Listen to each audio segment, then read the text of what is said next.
দেখেন তরমুজটা কিন্তু পুরো দেখা যায় পাকছে, পাহাড় নাই তরমুজটা। এই তরমুজগুলো চাইটা তুলি আমার নষ্ট হয় না। তো বাজারে তো কমে আছে, আমার তো বহুত টাকা লস। তাতে কত টাকা খরচা হয়েছে? মোটামুটি এই চালটা করতে গেলে আমার 3,20,000 টাকা আমার অলরেডি গেছে না। এইটা বুঝতে পারতেছি না, পানি পাচ্ছে এই যে বোরিং করছে যে বেশি একটা করে তরমুজে মোটামুটি 80-90 টাকা পড়ে গেছে গা আমার। তাহলে তো বহুত লস। লসের মধ্যে আছি বর্তমান। এখন দেখি কি হয়। আর যদি জ্ঞান করা নাই, ওটার সাথে লাভ লস আছেই। এবার শিখলাম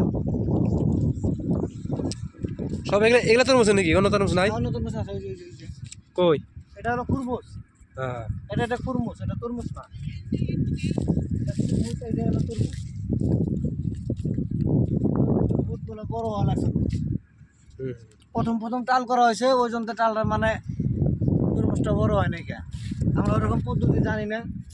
আগামীতে আরো ভালো হবো নাকি। তাহলে এবার ফার্স্ট করছেন আপনি? হ্যাঁ, এবার ফার্স্ট গাছ করাই না, গাছ করাইলে নষ্ট হবো। না কয় বিঘা বুনছেন? মোটামুটি 8 বিঘা আছে। 8 বিঘা। 8 বিঘা আছে। আচ্ছা। না বেচেন কত করে?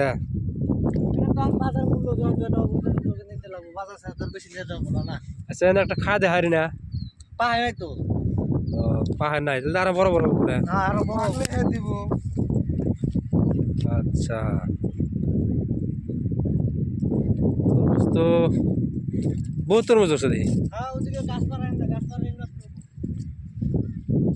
ভাঙো ভাঙো। যেগুলা যে মাড়ি নিচে পড়তেছে সেগুলা খারাপ হবো না? না না, ভালো হবো না, কালার হবে।